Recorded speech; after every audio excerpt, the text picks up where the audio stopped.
जा रहे हैं। दक्षिण अमेरिका महाद्वीप है, उसका बचा हुआ भाग। ठीक है, अब आप देख पाएंगे कि दक्षिण अफ्रीका महाद्वीप है, दक्षिण अमेरिका महाद्वीप है, अमेरिका महाद्वीप सॉरी। इस अमेरिका महाद्वीप के अंदर एक वेनेजुएला देश है, ये रहा वेनेजुएला। यहाँ पे क्या है कि इसकी एक प्रमुख नदी है इस वेनेजुएला देश की, जिसका नाम है ओरेनिको नदी। ओरेनिको नदी यहाँ वेनेजुएला देश में इस तरीके से बहती है एक नदी, जिसका नाम है ओरेनिको नदी। ये ओरेनिको नदी है, इसका नाम क्या है? ओरेनिको नदी। ठीक है, ओरेनिको नदी।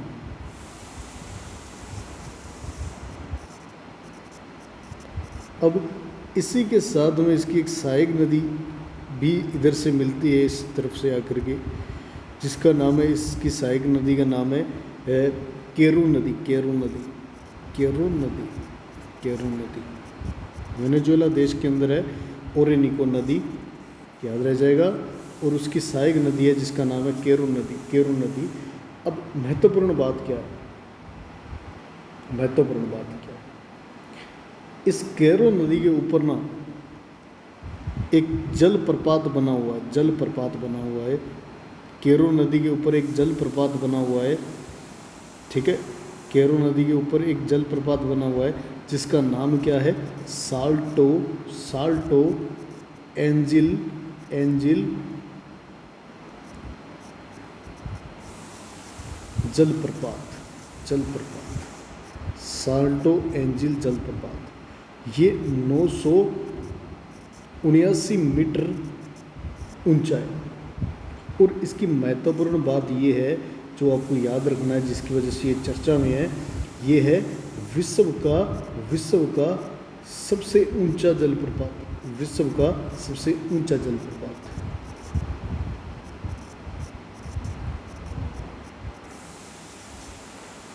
और मैं भारत की बात करता हूँ जैसे, तो भारत के अंदर जो सबसे ऊंचा जलप्रपात है वो है कर्नाटक राज्य के अंदर है, शरावती नदी पर, जोग घरसोप्पा महात्मा गांधी, इसके नाम है जोग। ठीक है, कर्नाटक के अंदर है, कर्नाटक के अंदर, कर्नाटक के अंदर है, भारत के अंदर कर्नाटक के अंदर है। कौन सी? शरावती नदी पर, शरावती नदी पर जलप्रपात बना हुआ है। भारत का सबसे ऊंचा जलप्रपात है और उसका नाम क्या है? जोग ऑब्लिक घरसोप्पा, घरसोप्पा, घरसोप्पा ऑब्लिक महात्मा गांधी जलप्रपात। कि भारत का सबसे ऊंचा जलप्रपात है, जलप्रपात है। ठीक है, भारत का। और विश्व का बात करें तो, विश्व का बात करें तो ये साल्टो एंजिल जलप्रपात है, जो दक्षिण अमेरिका महाद्वीप के अंदर है। और किस नदी के किनारे? केरू नदी के किनारे। केरू किसकी सहायक नदी है? तो ओरेनिको नदी की। ये याद रखना है आप लोगों को। अब इसकी ऊंचाई कितनी है भारत वाले की? तो 253 मीटर है, सिर्फ 253 मीटर। और राजस्थान की बात करूं मैं, राजस्थान का सबसे ऊंचा जलप्रपात है वो चुलिया जलप्रपात है, जो चंबल और बामनी नदी के संगम पर बना हुआ है, भैंसरोडगढ़ नामक स्थान पर। 18 मीटर ऊंचा है वो। ये राजस्थान की बात बता दी मैंने आपको। अब कुछ महत्वपूर्ण बात है मैं बताना चाहूँगा। जो लैंड लॉक्ड हैं देश इस दक्षिणी अमेरिका महाद्वीप के, एक तो फर्स्ट ये है बोलीविया। बोलीविया ये बिल्कुल लैंड लॉक्ड है, ये वाला देश बोलीविया, ये लैंड लॉक्ड है। स्थल अवरुद्ध देश, स्थल अवरुद्ध देश। तो इसके अंदर कौन आता है? तो याद रखना बोलीविया आता है, बोलीविया। और और कौन आता है, तो एक आता है पराग्वे। ये 2 स्थल अवरुद्ध देश हैं, बाकी कोई स्थल अवरुद्ध देश नहीं है। इनकी सीमाएं समुद्र या के सागर लगती रहती हैं, अंटार्कटिक महासागर के साथ लगती हैं, ठीक है, लगती हैं सभी की। अब एक भूमध्य रेखा गुजर रही है, ये जानते हो आप, इक्वेटर है ये वाली रेखा, कि किस किस देश से गुजर रही है, तो आप देख पा रहे हो इक्वेडोर, कोलंबिया और ब्राज़ील, इन 3 देशों से होकर के ये भूमध्य रेखा गुजरती है। ये याद रखना है आपको, 3 देशों से होकर के भूमध्य रेखा गुजरती है। अब ये मकर रेखा है, ये वाली मकर रेखा है, ये आप देख पा रहे हो, ये मकर रेखा है, ये 4 देशों से होकर गुजरती है। चिली, ठीक है, चिली, अर्जेंटीना, पराग्वे और ब्राज़ील, ये चौथा, ठीक है। ब्राज़ील ऐसा देश है जिसमें से भूमध्य रेखा और मकर रेखा दोनों ही गुजर रही है। ये महत्वपूर्ण प्रश्न है, ध्यान रखना। ब्राज़ील एक ऐसा देश है दक्षिण अमेरिका महाद्वीप का कि उसमें से भूमध्य रेखा और मकर रेखा दोनों से गुजर रही है। ये मकर रेखा गुजर रही है, मकर, और ये है भूमध्य रेखा, इक्वेटर, अपनी भूमध्य रेखा दोनों गुजरती है इससे, ठीक है। अब इसके बाद में ब्राज़ील देश की जो सीमा है वो दक्षिण अमेरिका महाद्वीप के इक्वेडोर और चिली, इक्वेडोर, ये वाला इक्वेडोर है, इक्वेडोर और चिली, इनको छोड़कर सभी देशों के साथ लगती है। ब्राज़ील देश की सीमा इक्वेडोर और चिली को छोड़कर सारे देशों के साथ लगती है, आप देख पा रहे हो। और ब्राज़ील का दूसरा नाम क्या है, ब्राज़ील का दूसरा नाम है सांपोंका देश कहा जाता है इसको, ब्राज़ील को सांपोंका देश कहा जाता है। और ये भी हमें पता है कि विश्व स्तर पर देखें तो ये कौन से नंबर का क्षेत्रफल की दृष्टि से देश है, तो ये है 5वें नंबर का 5वां स्थान है इसका, ठीक है। अब इसको याद रखने का तरीका क्या है, तो एक ट्रिक के माध्यम से याद कर सकते हैं। सबसे पहले तो देखो सबसे बड़ा देश क्या है विश्व के अंदर, सबसे बड़ा देश क्षेत्रफल की दृष्टि से, वो तो आप देख ही पा रहे हो।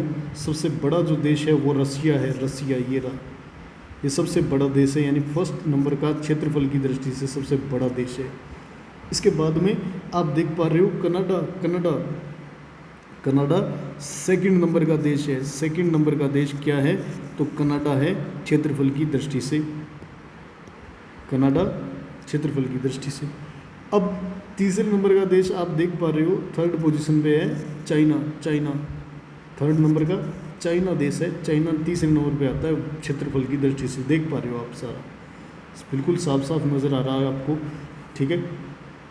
अब इसके बाद में चाइना के बाद यूएसए आता है, वो आता है चौथे नंबर पर, यूनाइटेड स्टेट, ये यूएसए, ये फोर्थ नंबर का क्षेत्रफल की दृष्टि से देश है। और 5वें नंबर का कौन है, तो ये अपने पढ़ चुके हैं, अभी पढ़ रहे हैं 5वां महाद्वीप, ये महाद्वीप पढ़ रहे हैं अपने दक्षिण अमेरिका, इसका एक देश है जिसका नाम ब्राज़ील। अब 6ठे नंबर का देश कौन सा है सबसे बड़ा, वो है ऑस्ट्रेलिया सबसे बड़ा देश है 6ठे नंबर का क्षेत्रफल की दृष्टि से।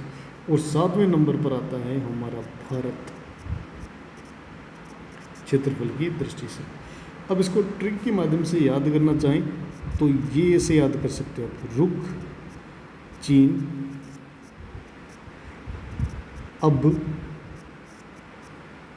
आ,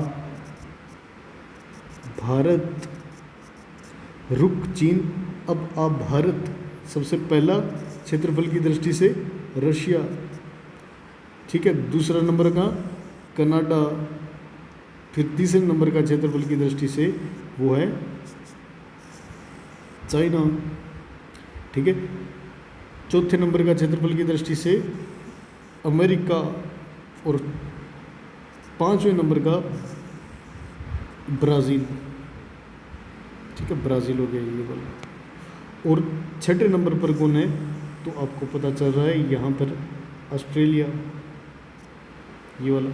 और 7वें नंबर पर क्षेत्रफल की दृष्टि से कौन है, तो ये भारत, अपना भारत।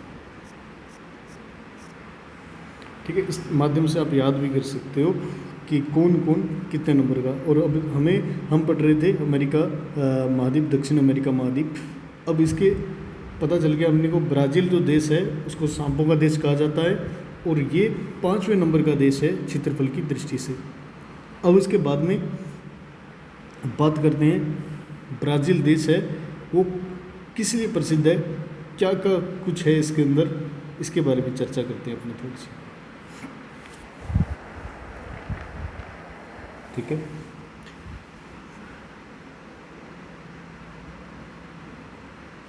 अब देखो ब्राज़ील के अंदर ना एक शहर है जिसका नाम है अमापा। यहाँ शहर है जिसका नाम क्या है, अमापा, अमापा। ठीक है, जो किसके लिए प्रसिद्ध है, मैग्नीज खनन के लिए प्रसिद्ध है, मैग्नीज खनन के लिए प्रसिद्ध है। ठीक है, ये याद रखना है आपको। और इसके बाद में अमापा हो गया, उसके बाद में एक और शहर का नाम याद रखना है जिस ब्राज़ील का ही है, वो जिसका नाम क्या है, मिनास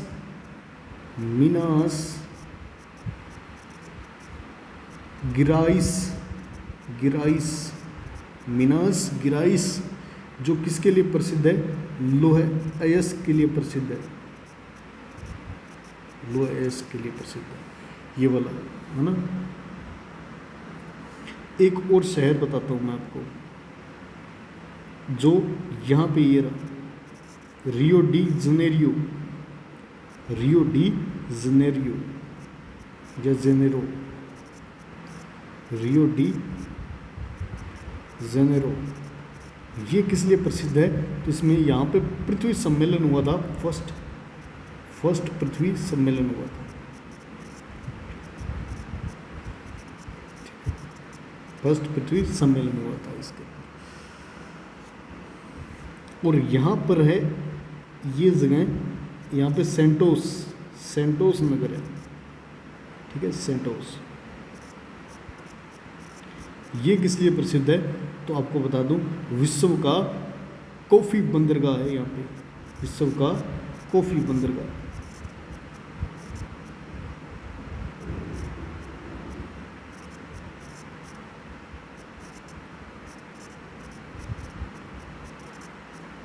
ठीक है, कॉफ़ी बंदरगाह। और एक यहाँ ब्राज़ील के अंदर ही है एक इसका नगर है जिसका नाम है साओ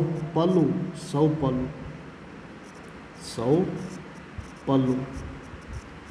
ये किस लिए प्रसिद्ध है, ध्यान रखना, ये है विश्व की कॉफ़ी मंडी, विश्व की कॉफ़ी मंडी के नाम से प्रसिद्ध है ये साओ पालो। ठीक है, कॉफ़ी मंडी। ठीक है, ये याद रखना आपको, इतने ये महत्वपूर्ण इसके नगर थे जिसका नाम आपको याद रखना है। तो याद रखना। और अब ये हमें पता होना चाहिए कि ब्राज़ील को किसका नाम से जाना जाता है, सांपों का देश। और ये ना विश्व में क्या है, प्रथम स्थान पर है, फर्स्ट पोजीशन में है। किसके लिए, तो कॉफ़ी उत्पादन में, कॉफ़ी उत्पादन में ये प्रथम स्थान पर है विश्व के अंदर। अब यहाँ पे कॉफ़ी के बड़े बड़े बागान होते हैं, है ना, कॉफ़ी के बागान होते हैं, उनको ये एक नाम से पुकारते हैं जिसका नाम है, क्या लेते हैं ये नाम, फजेंडा नाम लेते हैं कॉफ़ी के बागानों को। ठीक है, अब आपको पता है साओ पालो नगर किसके लिए प्रसिद्ध है, तो कॉफ़ी की मंडी कहलाता है, विश्व की कॉफ़ी की मंडी के रूप में प्रसिद्ध है। और अब सेंटोस नगर क्या है, तो विश्व के कॉफ़ी बंदरगाह के नाम से जाना जाता है। इसको विश्व का कॉफ़ी बंदरगाह किसको कहा जाता है, तो सेंटोस नगर को कहा जाता है। ठीक है। रियो डी जनेरियो बता दिया मैंने, जेनेरो, ये सतत विकास के लिए संबंधित एक ना क्या हुआ था कि पृथ्वी सम्मेलन हुआ था 1992 के अंदर हुआ था। ये 1992 के अंदर हुआ था। ये कहाँ आयोजित किया गया, तो रियो डी जेनेरो के अंदर आयोजित किया गया। ठीक है। ये महत्वपूर्ण बातें थी हमारे विश्व के दक्षिण अमेरिका महाद्वीप की। अब इसके बाद में हम स्टार्ट करने जा रहे हैं, वो है नया महाद्वीप, जिसका नाम क्या है, जिसका नाम है ऑस्ट्रेलिया महाद्वीप। ऑस्ट्रेलिया महाद्वीप, ऑस्ट्रेलिया महाद्वीप। ठीक है। ऑस्ट्रेलिया महाद्वीप हम स्टार्ट करने जा रहे हैं। सबसे पहले अब ये क्षेत्रफल की दृष्टि से ये महाद्वीप कितने नंबर का है, पहले तो ये बात करते हैं अपने। सबसे पहले हमने बात करेंगे कि क्षेत्रफल की दृष्टि से, क्षेत्रफल की दृष्टि से ऑस्ट्रेलिया महाद्वीप कौन से नंबर का महाद्वीप है, तो याद रखना ऑस्ट्रेलिया महाद्वीप क्षेत्रफल के दृष्टिकोण से 7वें नंबर का है, 7th पोजीशन पर है। और दूसरी दृष्टि होती है जनसंख्या, जनसंख्या की दृष्टि से, जनसंख्या की दृष्टि से कौन से स्थान पर है विश्व के अंदर ये महाद्वीप, तो 6th पोजीशन पर है, 6वां यानी 6वां स्थान है इसका। ठीक है। किसकी बात हो रही है, तो आपको याद होगा हम बात कर रहे हैं ऑस्ट्रेलिया महाद्वीप की।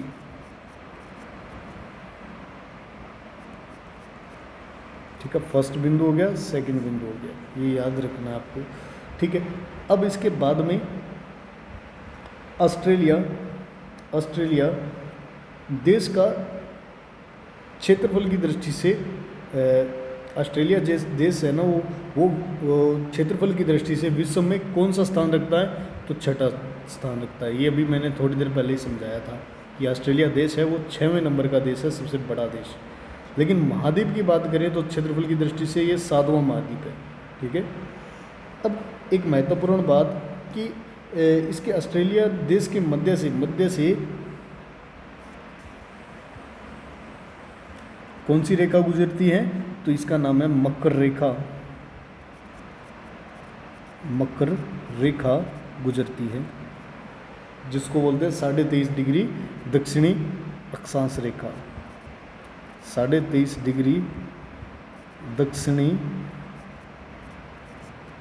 अक्षांश रेखा ये गुजरती है इससे, इसके मध्य से। ठीक है। ये याद रखना है आपको।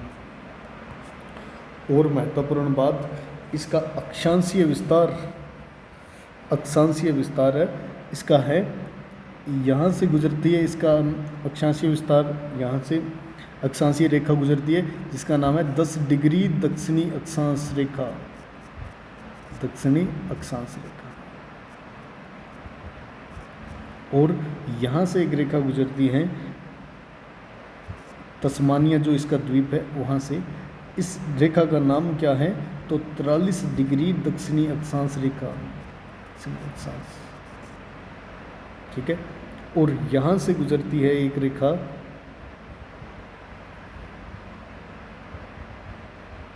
इस तरीके से, देशांतर रेखा गुजरती है यहाँ से। इस देशांतर रेखा का जो कितने नंबर की है, तो 113 डिग्री पूर्वी देशांतर रेखा गुजरती है, पूर्वी देशांतर। और इसके कौन से बिंदु, तो ये याद रखना, ये कौन सा बिंदु है इसका, तो ये पूर्वी बिंदु है। पूर्वी बिंदु से कौन सी गुजरती है, कौन सी देशांतर रेखा गुजरती है, तो इसका नाम है 154 डिग्री पूर्वी देशांतर रेखा, पूर्वी देशांतर रेखा। अब देखो, आप ये समझ पा रहे होगे कि ये है हमारी कौन सी रेखा, 0 डिग्री देशांतर रेखा। अब इसके बाद में इधर बढ़ेंगे 1 2 3 4, किस तरफ बढ़ रहे हो आप? पूर्व की ओर। तो ये कौन से वाली रेखा आ जाएगी? 113 डिग्री पूर्वी देशांतर रेखा आएगी। तो और उसके बाद में 154 डिग्री पूर्वी देशांतर रेखा, 180 पर तो पूरा खत्म ही हो जाएगा, मिल ही जाता है दोनों, है ना। 180 डिग्री पूर्वी देशांतर और 180 डिग्री पश्चिमी देशांतर, दोनों एक ही रेखा होती है, ठीक है, तिथि रेखा बोलते हैं जिसको। अब ये इस तरीके से इसकी लोकेशन पता चली हमें। और ये आपको पता है ये भूमध्य रेखा है, इक्वेटर है, और इससे नीचे आएंगे तो दक्षिणी अक्षांश बढ़ते जाएंगे, तो ये 10 डिग्री और 43 डिग्री की तरफ आगे अपना, ठीक है। ये इसकी लोकेशन है विश्व के संदर्भ में देखा जाए।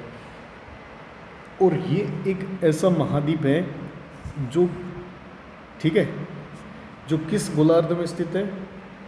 ओनली दक्षिणी गोलार्ध में स्थित है, दक्षिणी गोलार्ध में स्थित, दक्षिणी गोलार्ध में स्थित है,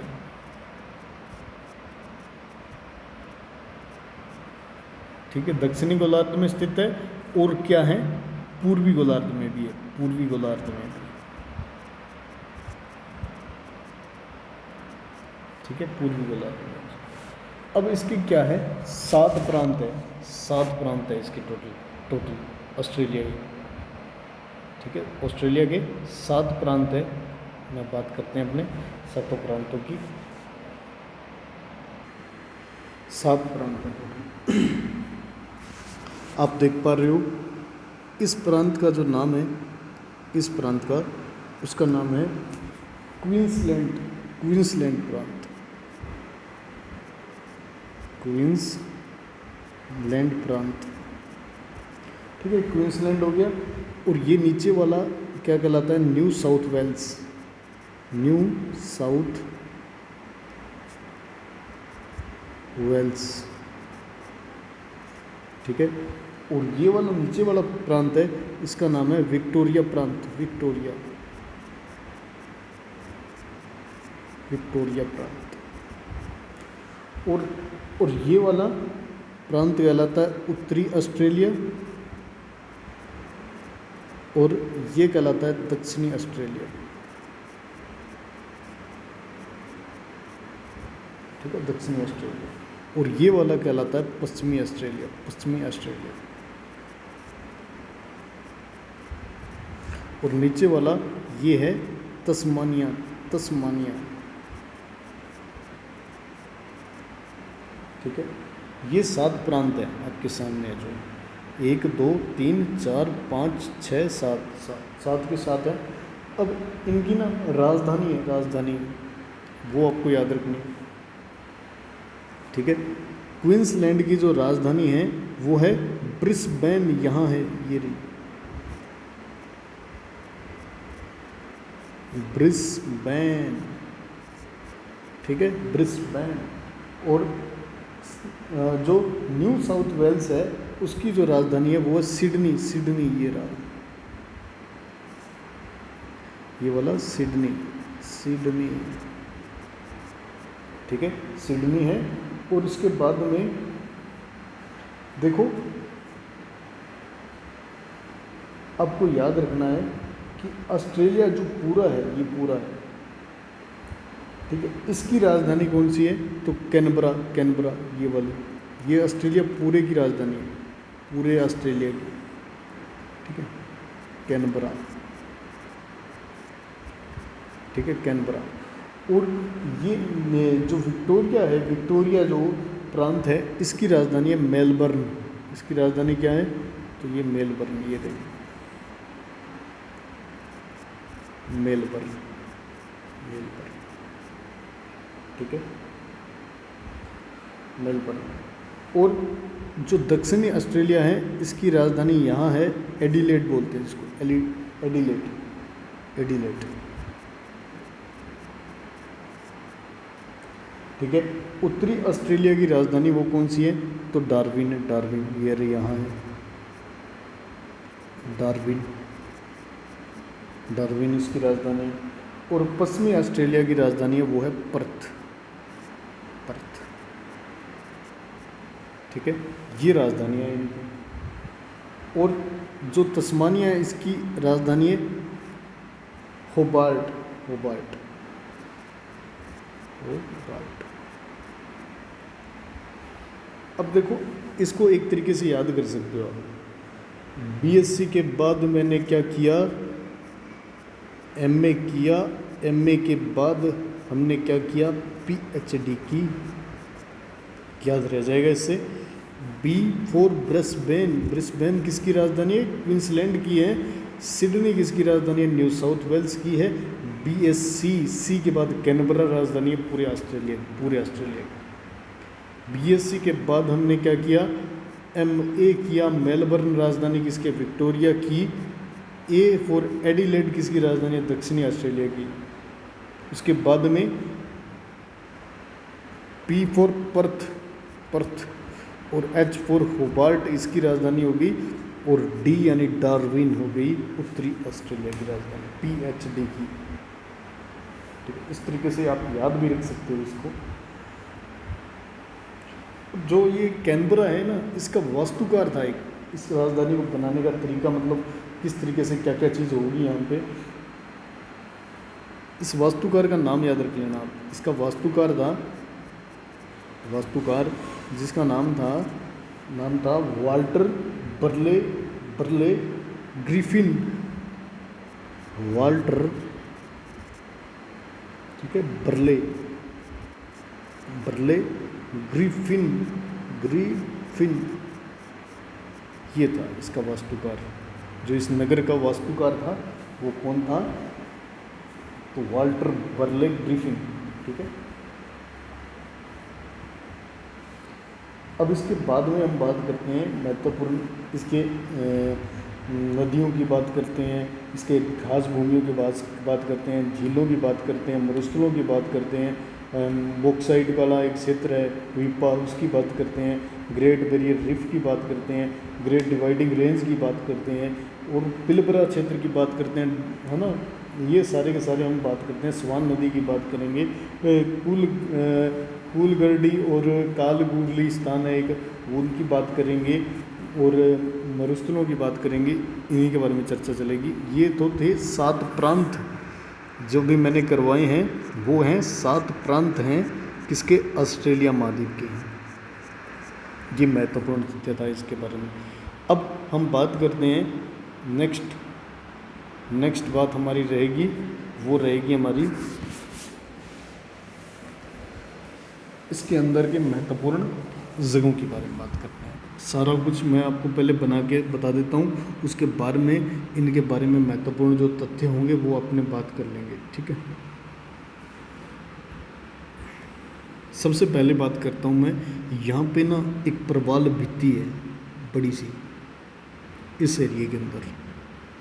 ठीक है, इस एरिया के अंदर एक प्रवाल भित्ति है, यानी आप मूंगे की चट्टान बोल सकते हो, जहाँ पे क्या सूक्ष्म जीव और अजीव संरचनाएं मिलकर के क्या बना रही हैं, एक चट्टान सी संरचना बनाती हैं समुद्र के अंदर, जिसको बोला जाता है great barrier reef. Great barrier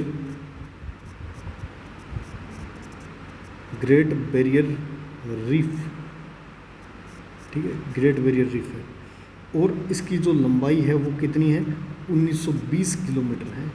ये ग्रेट बैरियर रीफ है।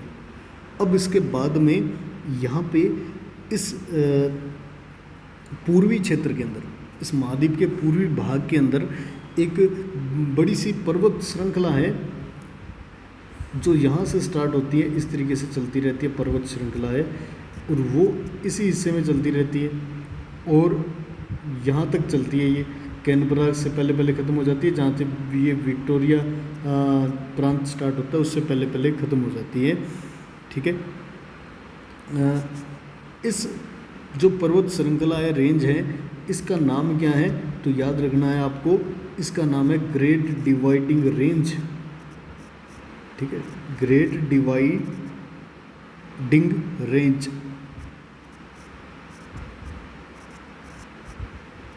पर्वत ये, ठीक है, ग्रेट डिवाइडिंग रेंज पर्वत हो गया। ये कौन सी रेखा है, आप लोग जानते हो इसको, ये मकर रेखा है, यहाँ से गुजर रही है मकर रेखा। ठीक है, मकर रेखा। अब हम बात करते हैं महत्वपूर्ण चीज़ों के बारे में बात करते हैं, तो यहाँ से ना, यहाँ से इस पर्वत श्रृंखला से एक नदी निकलती है, ठीक है, नदी निकलती है। और ये आप लोग जानते हो कि यहाँ से लगभग इस तरीके से बनाता हूँ मैं, तो एक सेकेंड को, ये हो गया और ये हो गया इस तरीके से,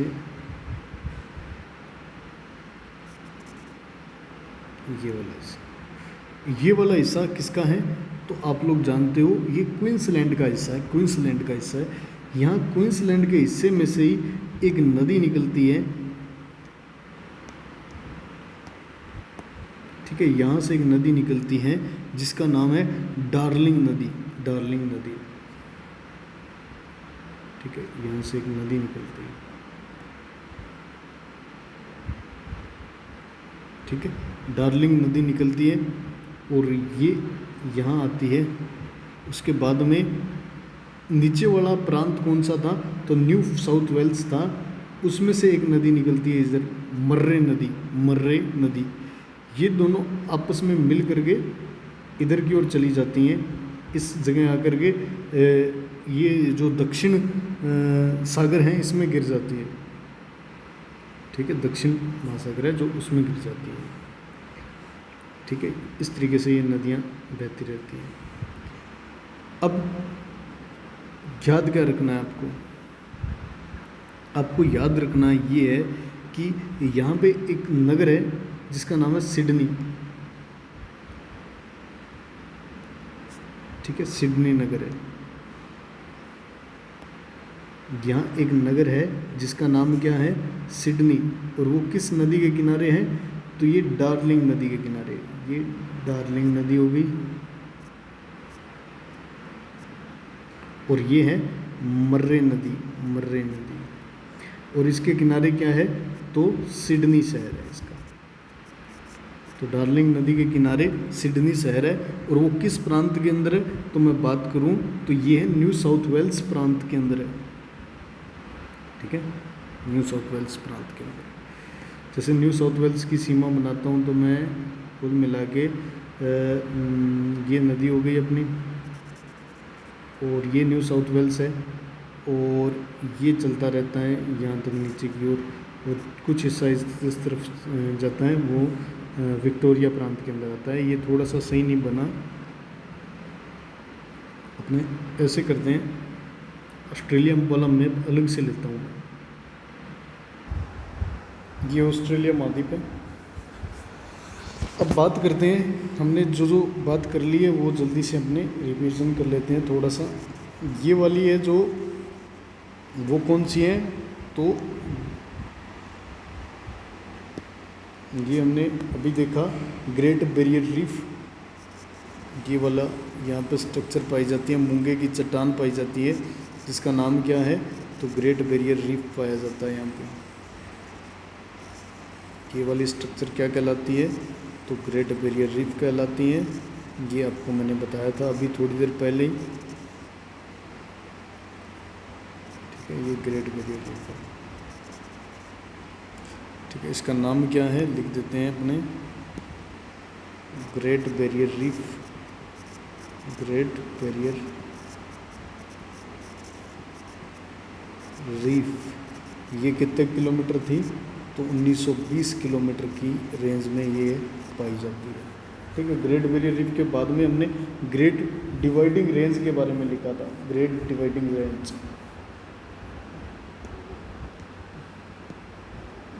जो यहाँ से स्टार्ट होकर के मैंने आपको बताया था ग्रेट डिवाइडिंग रेंज के बारे में,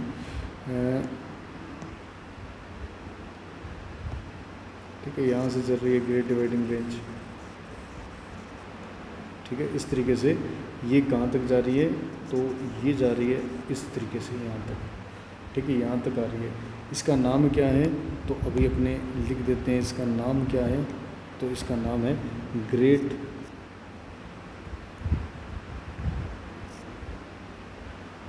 ग्रेट डिवाइडिंग रेंज,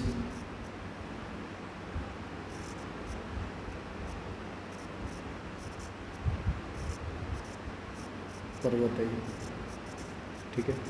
अभी मैंने इतना बताया था आपको थोड़ी देर पहले। अब एक बात की थी हमने कि एक नदी निकल रही है, ठीक है, नदी निकलती है यहाँ से, जिसका नाम क्या है, तो इसका नाम है डार्लिंग नदी। ये यहाँ से निकलती है,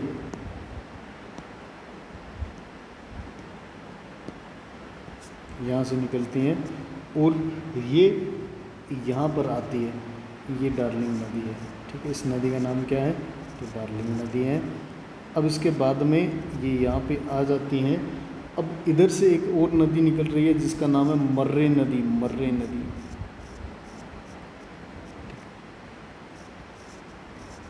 मर्रे नदी, ठीक है।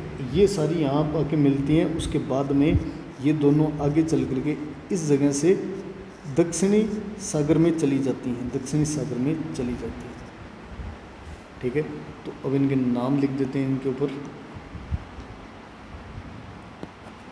इसका नाम क्या है, तो डार्लिंग नदी है, और इसका नाम क्या है, तो मर्रे नदी है, मर्रे नदी। ये दोनों नदियां हैं।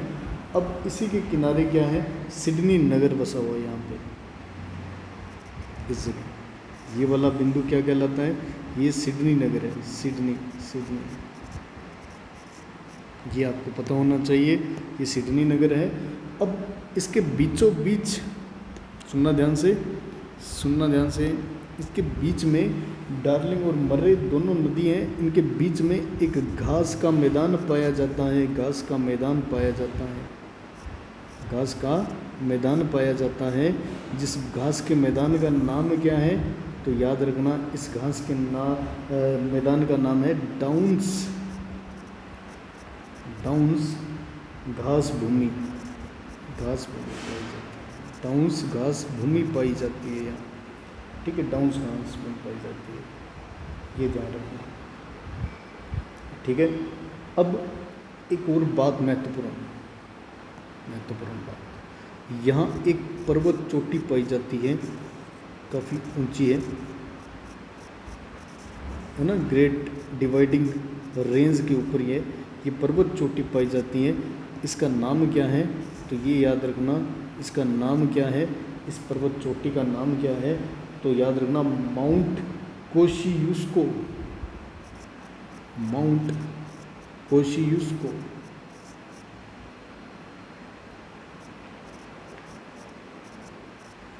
माउंट कोशियुस्को, ठीक है, माउंट कोशियुस्को। इसकी ऊंचाई कितनी है, तो 2230 मीटर है इसकी ऊंचाई, ये याद रखना, ठीक है। ये माउंट कोशियुस्को पाई जा रही है, ये वाली पर्वत चोटी है, ठीक है, इसी के ऊपर पाई जाती है। अब इसके बाद में बात करते हैं अपने, एक यहाँ पे गहरी झील है, झील है इस जगह पर। ये प्रांत कौन सा है, तो दक्षिणी ऑस्ट्रेलिया है। यहाँ पे एक झील पाई जाती है जिसका नाम क्या है, तो इस झील का नाम है आयर झील, आयर झील। ये गहरी है, ऑस्ट्रेलिया की गहरी झील है, सबसे गहरी, ठीक है, ऑस्ट्रेलिया की। अब ये महत्वपूर्ण बातों के बाद एक और महत्वपूर्ण बात, यहाँ एक शहर पाया जाता है, शहर है जिसका नाम है वीपा, वीपा, वीपा शहर, वीपा शहर, ठीक है। यहाँ क्या किया जाता है, बॉक्साइट का खनन किया जाता है, बॉक्साइट निकलता है, बॉक्साइट,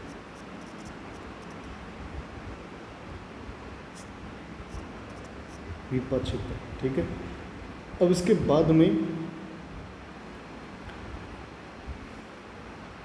अपने बात करते हैं महत्वपूर्ण बात इसके अंदर, तो यहाँ 3 मरुस्थल पाए जाते हैं इस इलाके के अंदर, 1, 2 एंड 3, ठीक है। 3 मरुस्थल हैं जिसमें से पहले का नाम क्या है, पहले का नाम है ग्रेट सैंडी मरुस्थल, ग्रेट सैंडी मरुस्थल, मरुस्थल ये पहला नाम है इसका, ग्रेट सैंडी मरुस्थल ये वाला। और दूसरा मरुस्थल कौन सा है, तो ये इसका नाम है गिब्सन मरुस्थल, गिब्सन मरुस्थल, गिब्सन, ठीक है, गिब्सन मरुस्थल। और ये जो तीसरा मरुस्थल है इसका नाम है ग्रेट विक्टोरिया मरुस्थल, ग्रेट विक्टोरिया मरुस्थल।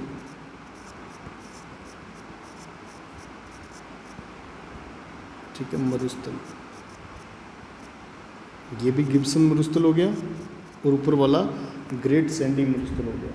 अब यहाँ पर ही ना इन्हीं मरुस्थलों के अंदर दो जगह, ठीक है। एक जगह का नाम तो है, एक जगह का नाम है कूलगर्डी, कूलगर्डी, और एक जगह का नाम है कालगुरली, कालगुरली, ठीक है। ये दोनों ही जगह ना किसके लिए प्रसिद्ध हैं, तो ध्यान रखना, सोने के लिए, सोना निकलता है यहाँ पे, सोने के लिए। अब यहाँ पे ना आपको पता होगा यहाँ पे पर्थ है, पर्थ, इस जगह पर्थ, जो आपको पता है राजधानी भी है किसकी, तो पश्चिमी ऑस्ट्रेलिया की राजधानी है। यहाँ पर्थ से एक नदी निकल रही है जिसका नाम है, इसके किनारे से ये नदी निकल रही है इस तरीके से। इस नदी का नाम है, इस नदी का नाम जो है वो है स्वान नदी, ये है स्वान नदी, ठीक है। ये वाली जो नदी है ये स्वान नदी है, ठीक है। यहाँ से निकलती है पर्थ, पर्थ के पास से, ठीक है, ये याद है। अब ये महत्वपूर्ण मैंने बातें बताई हैं आपको, इनके बारे में थोड़ा सा और डिटेल से पढ़ते हैं। सबसे पहले ये है अपना ऑस्ट्रेलिया महाद्वीप, और ये नीचे तस्मानिया है, तस्मानिया आपको पता ही है, तस्मानिया, होबार्ट जिसकी राजधानी है, ठीक है। अब इनके बारे में थोड़ा सा डिटेल से बताते हैं। सबसे पहले ग्रेट डिवाइडिंग रेंज के बारे में बताता हूँ आपको। ग्रेट डिवाइडिंग रेंज है वो ऑस्ट्रेलिया देश के पूर्वी किनारे पर स्थित, पूर्वी किनारे पर स्थित है। ये पूर्वी किनारा है, ये इसका, ये पूर्वी किनारा है, पूर्वी किनारे पर स्थित, ठीक है। ऑस्ट्रेलिया का सर्व प्रमुख पर्वत है। इसकी जो सर्वोच्च चोटी है उसका नाम क्या है, तो उसका नाम है माउंट कोशियुस्को, कोशियुस्को 2230 मीटर है। यह ऑस्ट्रेलिया देश की सर्वोच्च चोटी है, सर्वोच्च चोटी है माउंट कोशियुस्को, याद रखना, ये माउंट कोशियुस्को ऑस्ट्रेलिया देश की सर्वोच्च चोटी है, सर्वोच्च चोटी है, ठीक है, याद रह जाएगा। अब इसके बाद में महत्वपूर्ण बात और करते हैं अपने, कि ग्रेट डिवाइडिंग रेंज है उसी से ही दो नदियों का उद्गम होता है, ये भी आपको याद हो गया, डार्लिंग और मर्रे नदी का उद्गम होता है।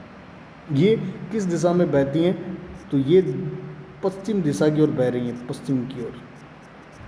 ये पश्चिम दिशा में बहती हुई कहाँ जाती हैं, दक्षिणी सागर के अंदर चली जाती हैं, दक्षिणी महासागर के अंदर चली जाती है, दक्षिणी महासागर के अंदर चली जाती है, इसमें गिर जाती हैं जाकर, ठीक है। अब डार्लिंग नदी के किनारे क्या है, सिडनी शहर स्थित है, सिडनी शहर स्थित है, ये भी मैंने कर दिया। अब डाउन्स घास भूमि, अब डाउन्स घास भूमि के बारे में थोड़ा सा बात करते हैं, अपनी चर्चा करते हैं इसके बारे में। तो ये जो घास भूमि है डाउन्स, इसके बारे में चर्चा करते हैं अपने।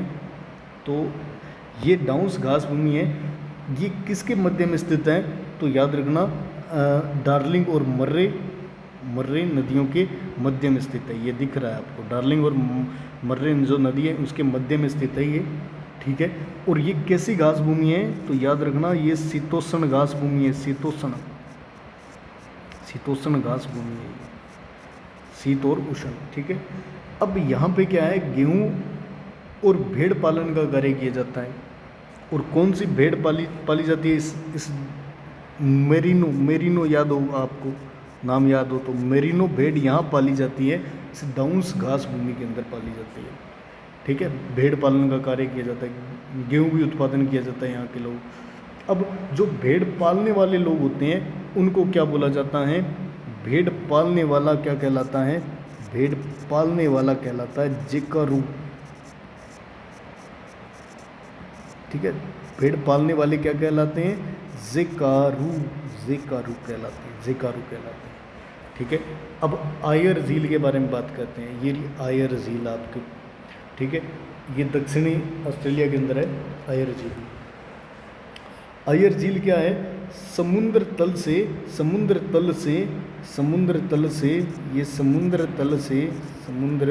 तल से ये कितनी गहरी है? 12 से 15 मीटर नीचाई पर स्थित है।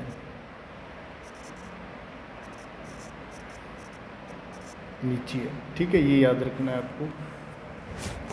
अब ऑस्ट्रेलिया देश के पश्चिमी भाग में मरुस्थल है, गिरा पश्चिमी भाग इसमें मरुस्थल है। ग्रेट सैंडी पड़ा, फिर गिब्सन पड़ा और ग्रेट विक्टोरिया पड़ा। ये सारा इसका निर्माण क्यों हुआ? तो यहाँ से एक जलधारा जाती है जिसका नाम क्या है? जलधारा इस तरीके से निकलती है। इस जलधारा का नाम क्या है? पश्चिमी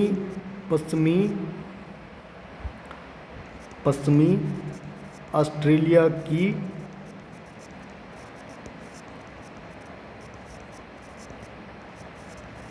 ठंडी जलधारा।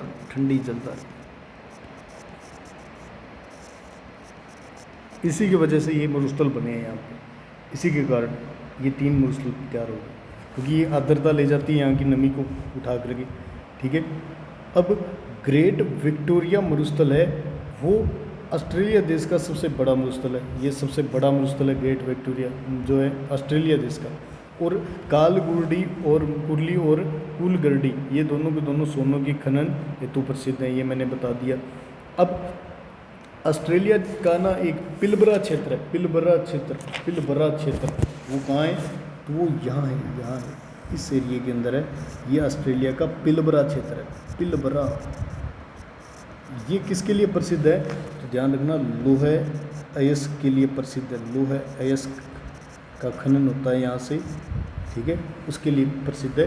और वीपा क्षेत्र किसके लिए? बॉक्साइट के लिए खनन हेतु प्रसिद्ध है। अब जो पर्थ नगर है वो किसके किनारे स्थित है? तो स्वान नदी के किनारे स्थित है, ये भी हमने बात कर ली। और यहाँ पे ही ना इस पर्थ के अंदर क्या है? वाका स्टेडियम है क्रिकेट का, वाका स्टेडियम है क्रिकेट का, पर्थ के अंदर ये वाका क्रिकेट ग्राउंड है, स्टेडियम, ठीक है, वाका स्टेडियम, ये याद रखना, वाका स्टेडियम का। अब तस्मानिया द्वीप की बात करते हैं। ये तस्मानिया, ये रहा, ठीक है, इसकी राजधानी आपको पता ही है, होबार्ट है, मैंने बताया था। एक द्वीप के रूप में ये प्रांत है किसका? ऑस्ट्रेलिया का प्रांत है, ठीक है, ये हमें पता चल गया। अब देखो एक रेल मार्ग है जो पर्थ को इस वाले पर्थ को और सिडनी को आपस में जोड़ता है, ठीक है, जोड़ता है, पर्थ नगर को सिडनी नगर से जोड़ता है। उस रेल मार्ग का नाम क्या है? तो ट्रांस ऑस्ट्रेलियन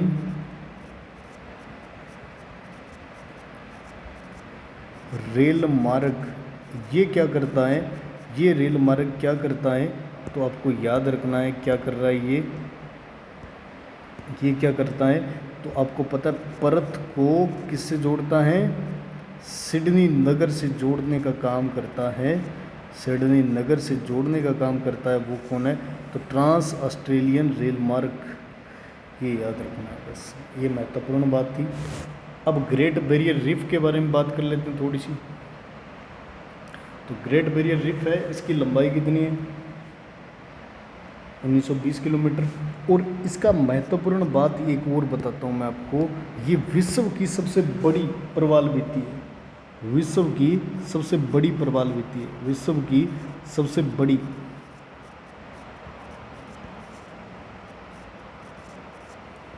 प्रवाल भित्ति।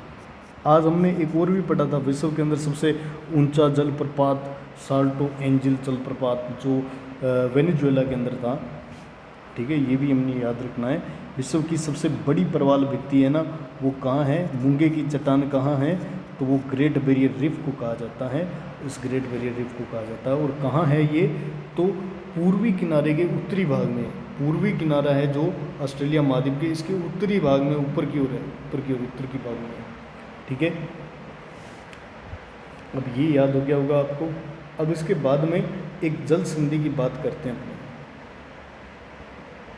ठीक है, यहाँ एक द्वीप है, देश है द्वीप के रूप में, वो आपको पता ही है, Papua New Guinea. Papua New Guinea है, और यहाँ पे एक संधि है जिसका नाम है टोरस जल संधि। टोरस जल संधि अभी अपने इस मैप में आते हैं। ठीक है, ये रहा पापुआ न्यू गिनी देश है, यहाँ एक जल संधि है जिसका नाम क्या है, तो यहाँ एक जल संधि है जिसका नाम क्या है, तो ये है टोरस जल संधि, जल संधि। ठीक है, इधर है, इस तरफ है अराफुआ सागर। अराफुआ सागर, ये वाला पानी है जो इधर वाला, इसको अराफुआ सागर बोलते हैं, सागर अराफुआ सागर है। इधर है, इस साइड में है कोरल सागर। कोरल सागर, ये इधर कोरल सागर है। इन दोनों को जोड़ने का काम कौन करती है, कोरल सागर और अराफुआ सागर को, इन दोनों को जोड़ने का काम करती है वो टोरस जल संधि है, टोरस जल संधि है। ठीक है, और ये किसको अलग करती है, तो पापुआ न्यू गिनी को अलग करती है, किससे, ऑस्ट्रेलिया महाद्वीप से अलग करती है। ठीक है, ये टोरस जल संधि के बारे में महत्वपूर्ण बात है, ये याद रखनी है हमको। अब इसके बाद में हम बात करते हैं न्यूजीलैंड देश के बारे में, न्यूजीलैंड देश के बारे में। और ये न्यूजीलैंड देश की जो चर्चा है, ये नीचे की ओर है, ये रहा, ये देख पा रहे हो आप। इसकी चर्चा हम नेक्स्ट वीडियो के अंदर करेंगे। ऑस्ट्रेलिया महाद्वीप का ये पार्ट है एक, न्यूजीलैंड देश, इसकी नेक्स्ट वीडियो में अपनी चर्चा करेंगे। धन्यवाद।